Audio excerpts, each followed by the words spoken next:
التحیات للہ والصلوات والطیبات.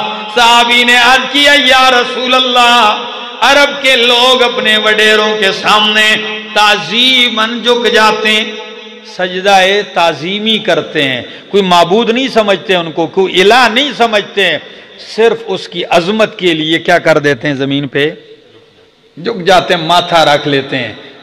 تو ہمارے بڑے کیا ہوں گے، آپ سے بڑا کون ہو سکتا ہے، آپ کی شان سب سے بڑی ہے.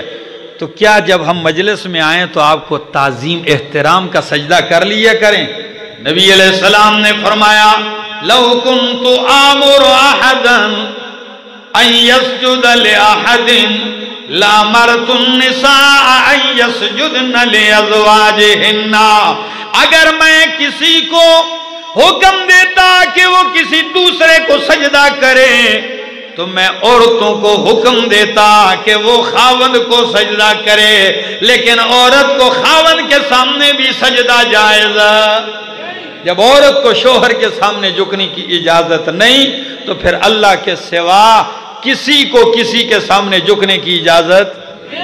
یہ میرے نبی کی شریعت کا فتویٰ ہے، فیصلہ ہے. یہ ایک والطیبات، اللہ مالی عبادت آپ کے لیے ہے.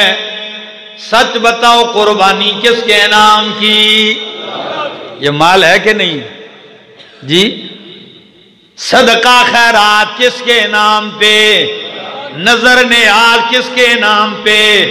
منت منوتی کس کے نام پہ؟ اب اگر یہی چیزیں غیر کے نام پہ کرو گے تو پھر جھوٹے ہو جاؤ گے، مشرک بنو گے، عابد نہیں بنو گے.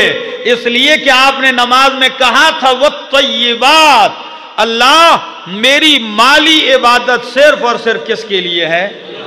اور نبی علیہ السلام نے فرمایا لعن اللہ من ذبح لغیر اللہ، اللہ کی لعنت اس بندے پر من ذبح لغیر اللہ، جو غیر اللہ کے نام پر ذبح کرتا ہے، اللہ کے سوا کسی دوسرے کے نام پہ ذبح کرتا ہے.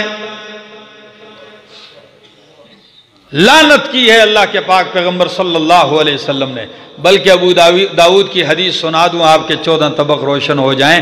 ایک صحابی نے آ کے عرض کی یا رسول اللہ میں نے نظر مانی ہے.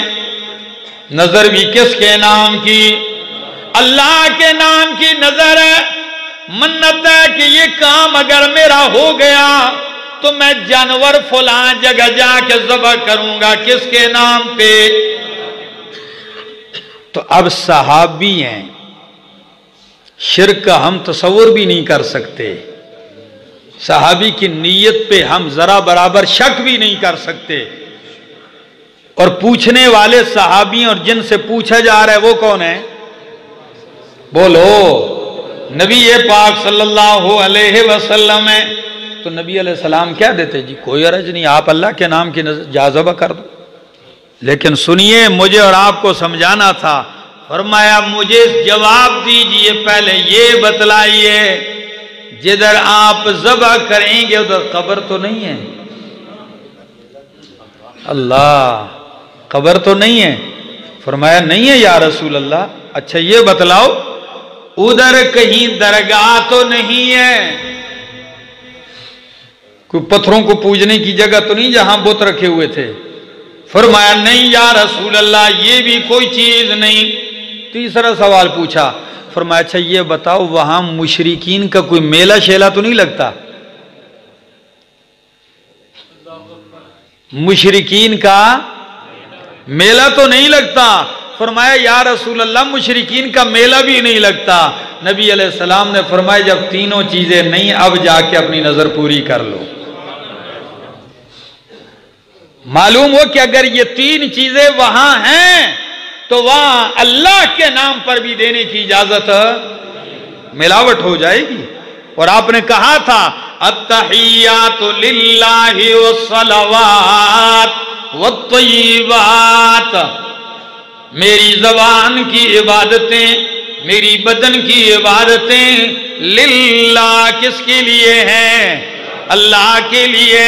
اور یہی سورہ کوثر کا خلاصہ تھا کہ اِنَّا أَعْطَيْنَاكَ الْكَوْثَرَ فَصَلِّ لِرَبِّكَ وَانْحَرْ. کیا عجیب جوڑ ہے قرآن کے اول کا اور آخر کا. اول میں کہا إِيَّاكَ نَعْبُدُ وَإِيَّاكَ نَسْتَعِينُ, اور آخر میں کہا او میرا بندہ بس میرا تیرا معاملہ طے ہو گیا. دو چیزیں تو میرے لیے کر, دو میں تجھے عطا کر دوں گا. بدنی عبادت میرے لیے کر, مالی عبادت قربانی میرے لیے کر, اور میں تیرے دشمن کو زیر کر دوں گا, تجھے کوثر عطا کر دوں گا. یہی تو معاہدہ تھا. اِنَّا أَعْطَيْنَاكَ الْكَوْثَرَ میں یہی بیان ہے کہ دو کام میرے لیے کرو, دو کام میں آپ کے لیے جو کروں گا. اِنَّا أَعْطَيْنَاكَ الْكَوْثَرَ, کیا دے دوں گا؟ تو آپ کہیں گے کوثر تو مصطفیٰ علیہ السلام کو مل گیا. بھائی ہمارے لیے بھی یہی وعدہ ہے, مصطفیٰ کو کوثر ملا اور ہمیں مصطفیٰ کے ہاتھوں سے جام ملے گا. یہ شرط ہے, کوثر دوں گا. اور دوسرا اِنَّ شَانِئَكَ هُوَ الْأَبْتَرُ, آپ کے مخالف کو ذلیل رسوا کر دوں گا, زیر کر دوں گا. پر شرط کیا ہے کہ کتنے کام میرے لیے کرو؟ صلی لربک, بدن کی عبادت رب کے لیے, وانحر اور مال کی عبادت بھی رب کے لیے. تو یہ تین عبادتیں رب کے لیے ہوں گی تو کیا بنے گا؟ عابد. عابد بنے گا. اور اگر تینوں میں ملاوٹ ہوگی تو یہ عابد نہیں, مشرک بنے گا. اللہ ہمیں سمجھ عطا فرمائے, عمل کی توفیق عطا فرمائے.